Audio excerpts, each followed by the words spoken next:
Hello everyone, আবারও তোমাদের সাথে চলে এলাম ছোট্ট একটা মিনি ভ্লগ নিয়ে। তো দিনটা ছিল 19শে জ্যৈষ্ঠ। তো প্রতি বছর মা থাকাকালীন আমাদের বাড়িতে ছোট করেই লোকনাথ বাবার পুজোর আয়োজন হয়। তো সেই জন্যে আমিও বাবাকে একটু ছোট্ট করে পুজোর একটু আয়োজন করেছিলাম, নিজের মতন করে যতটা আর কি পেরেছিলাম। তো তোমাদের সাথে একটু শেয়ার করলাম। তো পুজো টুজো করে সকালবেলা তারপরে আমার ওদের বাড়ি যাওয়ার জন্য ইনভিটেশন ছিল, মানে বারাসাতে যাব। তো তার জন্য এই যে হালকা সাজুগুজু করে রেডি হয়ে বেরিয়ে পড়েছিলাম যাওয়ার জন্যে। আর আমি সেই দিনটা ট্রেনে করে গেছিলাম, মানে একা একা ট্রেনে করে গেছিলাম। আমি সচরাচর একা একা ট্রেনে করে যাই না, লোকাল ট্রেনে করে। তো এই যে লোকাল ট্রেন লেডিস কামরা মানে একটা অস্বাভাবিক এক্সপিরিয়েন্স। তো যারা যাতায়াত করো তারা জানো, নর্মালি আমি মেট্রোতেই যাতায়াত করি। তো যাই হোক, ঠিকঠাক পৌঁছে গেছিলাম। আর এই যে উনি এসেছিলো আমাকে রিসিভ করার জন্যে। তারপরে যে দুপুর 3টে নাগাদ মোটামুটি ওদের বাড়ি পৌঁছে গেছিলাম।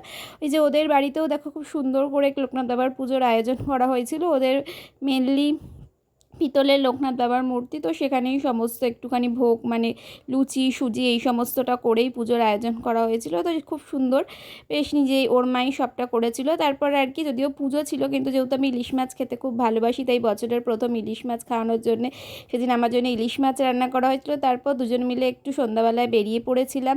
ওদের বাড়ির সামনেই একটা এটা হচ্ছে, আমি বলে দিচ্ছি, এটা হচ্ছে বারাসাত থেকে ব্যারাকপুর রোডের উপর একটা লোকনাথ বাবার খুব সুন্দর মন্দির আছে।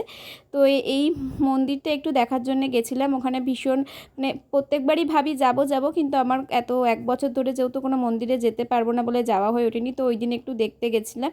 তো গিয়ে যাওয়ার পরে মন্দিরের দরজা বন্ধ ছিল, কিছুক্ষণ পর খোলা হলো। তো দেখে ভীষণ ভালো লাগলো, বাবার মূর্তি সত্যিই খুব অসাধারণ, মন থেকে ভীষণ একটা ভক্তি লাগলো। তারপর কিছুক্ষণ দাঁড়িয়ে একটু আমরা সন্ধ্যা আরতি দেখছিলাম। তো দেখার পরে তারপরে পুজো দিতে সেদিনকে পারিনি, কারণ সময়ের অভাব ছিল, পুজোর ওখানেও ভীষণ লাইন ছিল।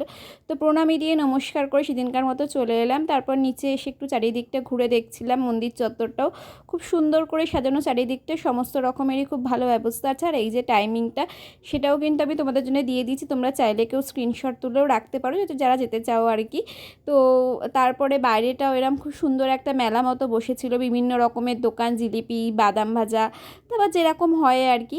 তো যাই হোক, সবটা করে তারপর সন্ধ্যাবেলা বাড়ি ফিরে এসেছিলাম। এসে তারপর যেহেতু দুপুরে প্রসাদ খাইনি, তাই একটু প্রসাদ খাওয়ার পালা। তাই যে লুচি সুজি পায়েস এগুলো একটু প্রসাদ হিসাবে খেয়ে নিলাম। তারপর একটু গল্প আড্ডা চলছিল সবাই মিলে। তারপর আমি আম খেতে যেহেতু ভীষণ ভালোবাসি, তার জন্য একটু আম কেটে দেওয়া হয়েছিল, তো সেটাও খেলাম। তো খাওয়ার পর গল্প আড্ডা করে সবাইকে টাটা বলে এবার বাড়ি ফেরার পালা। তারপরে যে রাতে সুন্দর শহরটাকে দেখতে দেখতে বাড়ি ফিরে আসা। তো আজকের ভিডিওটা এখানেই শেষ করলাম। সবাই খুব ভালো থেকো, দেখা হচ্ছে পরের ভিডিও।